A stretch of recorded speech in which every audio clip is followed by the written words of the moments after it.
All right, so you kept telling yourself that you were gonna study tomorrow, and now the ACT is tomorrow. What are we gonna do? Now, as a disclaimer, this will just be a crash course if you have not studied at all, which is I do not recommend. I recommend everybody spend at least a month preparing for the ACT before taking it. You're obviously gonna do better the more time that you have to prepare and actually stick with your schedule. So we should definitely lay out a full schedule that we can actually stick to before the next test. But now that my lecture and my preaching from on top of my soapbox is out of the way, let's actually help you get the highest score possible tomorrow. So we'll have to start off with the English section. This is the first section that you're gonna see tomorrow on the test, and you're gonna have 45 minutes to answer 75 questions. This does not seem like a lot of time, but this section actually is the least time intensive of the whole test because the questions are really just not that lengthy in themselves. This section is gonna be focused almost entirely on grammar rules and writing structure. They're gonna give you multiple different long passages with different underlined parts during the passage, and they're going to ask you to replace some of these underlined portions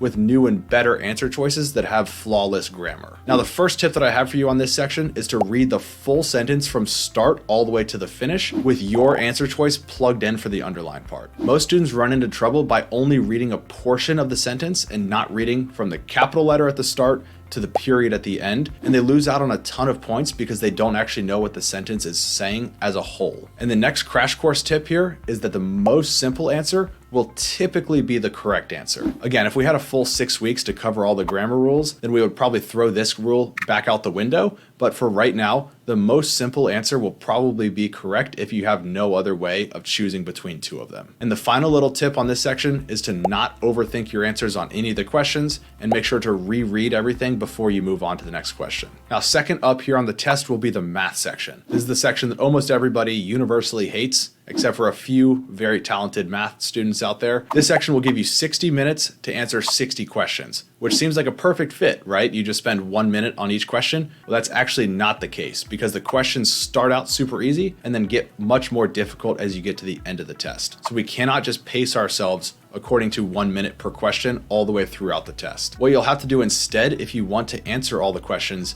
is get through about the first half, the first 30 questions, in about 20 or 22 minutes. But my first weird tip here is that you have to actually understand how good you are at the math section. If you think that you're gonna get a perfect 36 or you're shooting for a top level score like that, that's exactly how you should pace yourself. But if you know that you're not quite that strong at the math section, and you're really just shooting for like a mid to upper 20s score, then what we should do is spend as much time as we can making sure that we're getting all the questions 1 through 40 correct that we possibly can, and we're not making any silly mistakes or misreading any of those questions. Then we can spend our leftover time really trying to get those questions in the 40s and beyond correct. But if we really lock in on 1 through 40, that will give us the best chance possible of getting into that mid to upper 20s range. Just don't forget to fill in the bubble and at least guess on all the questions that you didn't have time to get to at the end. And the second big tip here on the math section is to make sure we're not missing any questions by going back through our work and using our calculator to plug our final answer back in and just make sure that it makes sense from a big picture,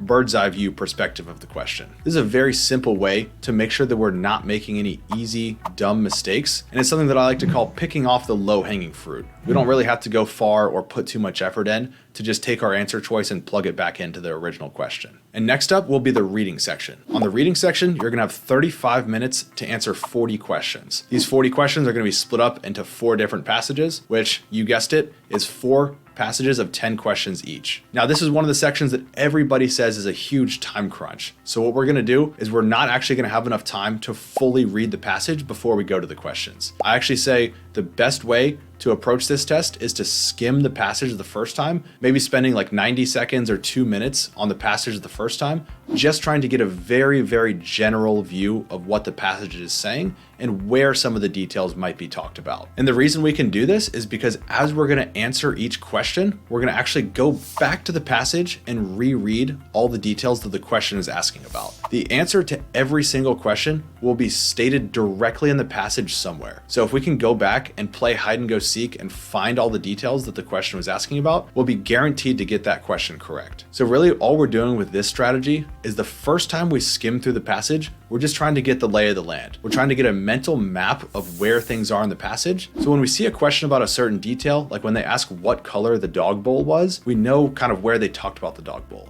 Maybe it was at the middle towards the end of the passage, and we know exactly where to look for that detail. And the final thing that we have to know about the reading section is that we have about 8.5 minutes per passage. So make sure to keep an eye on the clock and pace yourself accordingly. And now finally, we have the last section, which is the science section. This is the fourth and final section of the test. And we're gonna have another 35 minutes to answer 40 questions here, just like the reading passage. The difference between the science section and the reading section though, is that the science section will have about 6 or 7 passages to it. So we're gonna have even shorter passages here, so less time to spend on each passage itself. Now this is another section of the test where people complain constantly about not having enough time to answer all the questions. So the way that we solve for that is we actually don't read any of the passages at all for the science test. Instead, we just go straight to the questions and read what they're asking. Basically, all the questions here on the science test will be asking about a data table or a graph or some sort of figure. So we're gonna read the question, see which figure it's asking about, which it will always tell us. It will say like, as the results of experiment 1 show, or as the results in data table 2 tell us, and then it will ask the question. All we do is we look at whichever graph or figure they're pointing us to, and we look for exactly the piece of information that they're asking us to find. And I know this sounds super easy when I'm describing it right now, and the trick here is always to pay specific attention to what the graph is measuring. Always look at the X and the Y axis to see what the graph is measuring, and then look at any other keys or information that the graph tells us. And now once again on the science test, we really need to pace ourselves. So if you find yourself struggling to understand what a question is asking, and you think you're just spending too much time on one question, then go ahead and skip it or guess and move on to the next one. And now that we've covered all 4 sections of the test, the final tip that I have is to not stress too much. One bad ACT score will not ruin your life. You can always take the test again. But on the other hand, one good ACT score could change your life forever. Now, if you're looking to maybe get a little bit more preparation before your next ACT, go ahead and click the link down below and we can schedule a free ACT strategy call to get yourself a plan in place before the next test. At this point, I've helped over 1,000 students increase their ACT scores, and students who work with me over an extended period of time end up seeing an average over 5-point increase on the ACT. So if you're looking to prepare a little bit more in depth before the next test, then go ahead and click the link down below this video and schedule your free ACT strategy consultation where we can lay out a better plan for you to make sure you're not in the same situation next time.